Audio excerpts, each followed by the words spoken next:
আমাদের মাননীয় প্রধান উপদেষ্টার নির্দেশনে এটা সবচেয়ে সুষ্ঠু একটা নির্বাচন হবে। নির্বাচনকালীন সময় আমরা প্রধান নির্বাচন কমিশনের অধীনে চাকরি করি।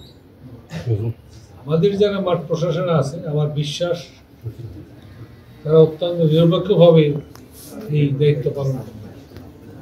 সেটা নিশ্চিত করার দায়িত্ব আমার, এই দায়িত্ব মেনে নেব। আসলে এটা নীতি নির্ধারণী ভবনের সাথে আবার কথা বলতে হবে।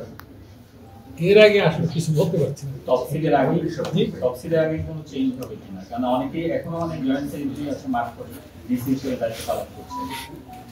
এটা আমরা ওই আলাপ করবো যে আসলে আমাদের এই মুহূর্তে কি করা দরকার, নিজের একটু আলাপ করে নেই। মাননীয় প্রধান উপদেষ্টা বিদেশ গেছেন, উনি ফিরলে আমাদের একটা প্রশাসনিক কমিটি আছে, ওদের সাথে আলাপ করেই সিদ্ধান্ত নিতে হবে। আমরা যারা প্রশাসনের কর্মকর্তা, আমরা যদি সুযোগ পাই, আমরা কিন্তু অত্যন্ত নিরপেক্ষভাবে একটা নির্বাচন ভোট দিতে পারি। এই সুযোগ দেওয়ার দায়িত্ব আপনাদের সব। আইন শৃঙ্খলা কোনো সমস্যা নেই।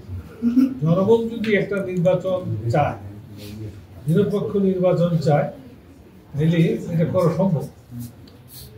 নির্বাচন কমিশনের বক্তব্য তো আমরা শুনছি, প্রধান নির্বাচন কমিশনের বক্তব্য শুনছেন, এবং আমরা নিজেরা বিদেশিদের যখন ফিল্ডে কাজ করছি, আমরা তো নিরপেক্ষ নির্বাচন করছি। আশা করি আমার অফিসাররাও নিরপেক্ষ নির্বাচন করবে। নিরপেক্ষ নির্বাচন না করে অবশ্যই আমরা ব্যবস্থা নিব, তাৎক্ষণিক ব্যবস্থা নিব।